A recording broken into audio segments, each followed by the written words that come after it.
Hello everyone, it's Lindsay Satterfield, productivity trainer and coach. And I wanted to come here to speak with you today, to share with you today a different way of looking at productivity with the hope that it will help you through the holiday season and into the next year.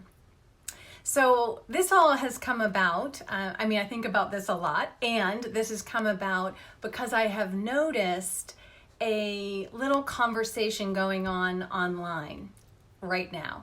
So the conversation right now is about finishing strong. You hear a lot of people talking about finishing 2019 strong, including me. And I've heard a little tiny bit of backlash, and that might be overstating it, but a little pushback, let's say, about this finishing strong idea.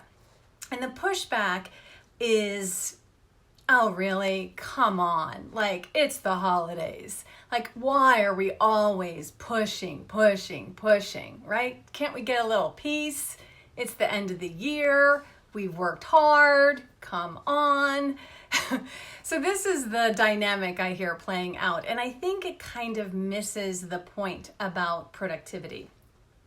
So I do believe that how we operate today is very likely how we'll operate in the future. So the habits, the way we approach things, really sets our future course, right?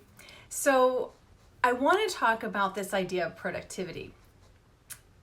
A lot of people have this notion of doing more. They want to do more and more. In fact, people come to me, and the kinds of people that come to me and seek out my services are very productive people. Believe it or not.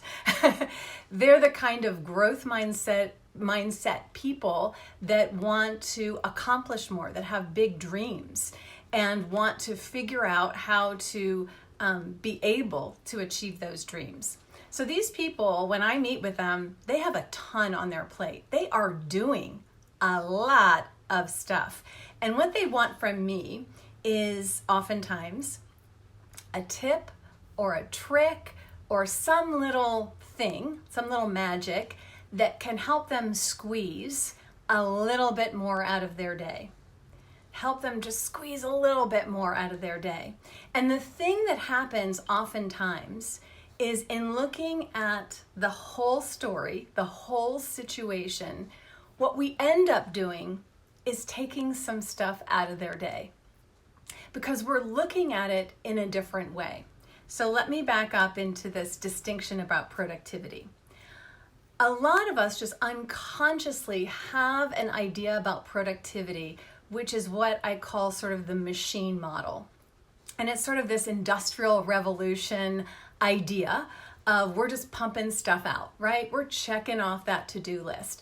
And the more we can check off, the better we are, right? The more we can check off, the more productive we are. So and sort of that economic idea, and economists, please do not write me about my definition, but the least amount of input for the most amount of output. So we're just cooking, right? We are trying to get more and more and more done. So what this can lead to is a limitation in what we can achieve, in that the only way to get more done in that model is to do it more efficiently.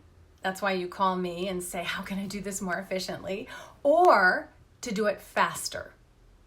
And I've seen in many people, we're whipping up how much we cram into a day in order to be more productive.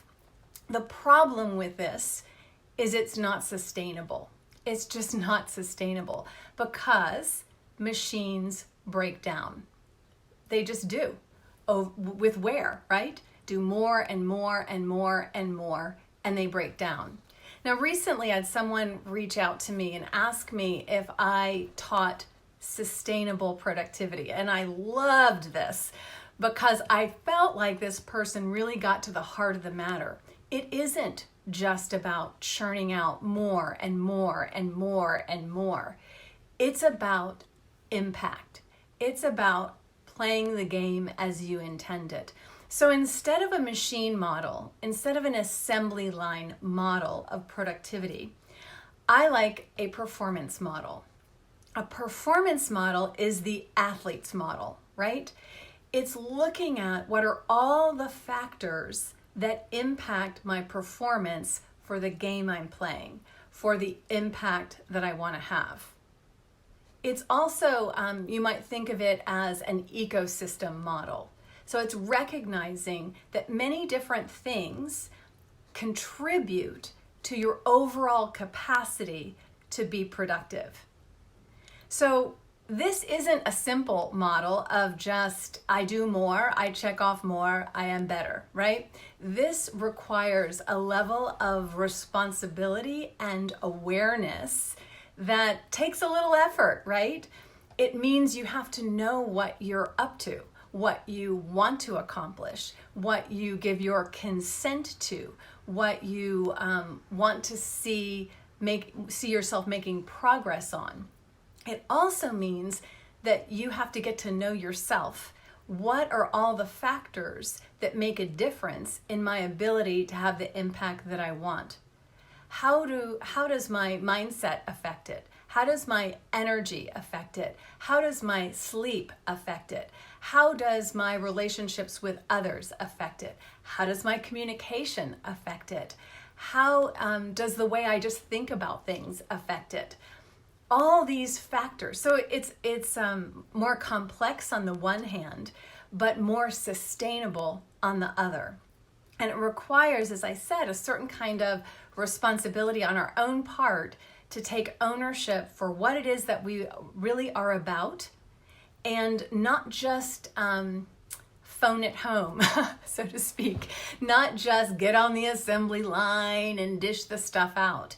So yes, habits are great. So I think of habits, that routines, those are great, but unconscious habits aren't that great. Getting on an assembly line and just pumping stuff out for why you forgot, it isn't really what great performance is about, and really is unsatisfying over time and unsustainable over time.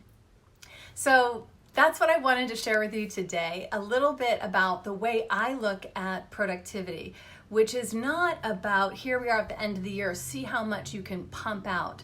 So it's really about, here we are at the end of the year, and remember your goals for the year. They still matter. And what can you do that's going to make you feel good about making progress towards those, instead of just sort of going unconscious and just sort of dialing it in and waiting until next year for another try, right? So how we are today really does matter, how we're going to be approaching a new year. We can start those habits now, but it isn't about being a machine. It isn't about doing something that's not sustainable, or just checking off more and more things off of a to-do list. And let me add to that, this checking off things on a to-do list, the reason I think it becomes so unsavory for people is because there's a way in which that gets connected to people's sense of self-esteem. The more I do, the better I am. That equation is locked in that machine model. So instead, let's look at an athlete's model, a performance model that looks at, what game am I choosing to play? What is the goal here? And how am I going to play it in the best way that makes me feel good about it and allows me to make progress towards my goals? So I encourage you over the next couple weeks, when things are full of activity, to look at when do you thrive? What contributes to you accomplishing, moving forward towards things that matter to you? Start looking at getting to know your own ecosystem of productivity, because then you're going to have the knowledge to be able to make the right little tweaks to make it sustainable over time. So I hope you have a great day. And by the way, I have opened enrollment for Power Start 2020. I would love to welcome you into the program. It's going to be a great beginning of 2020. So the goal of that program is to make significant progress on your goals in the first 90 days. So you kind of prove to yourself, I've got this, and then I have some tools to keep that momentum going. So if that sounds interesting to you, please reach out to me. Look around there. You can go to my website, lindsaysatterfield.com, to learn more. And regardless, just keep looking at how do you perform your best, and what conditions do you perform your best, and start making your own rules of the road, so that you can continue to make progress towards the things that really matter to you. Have a great day.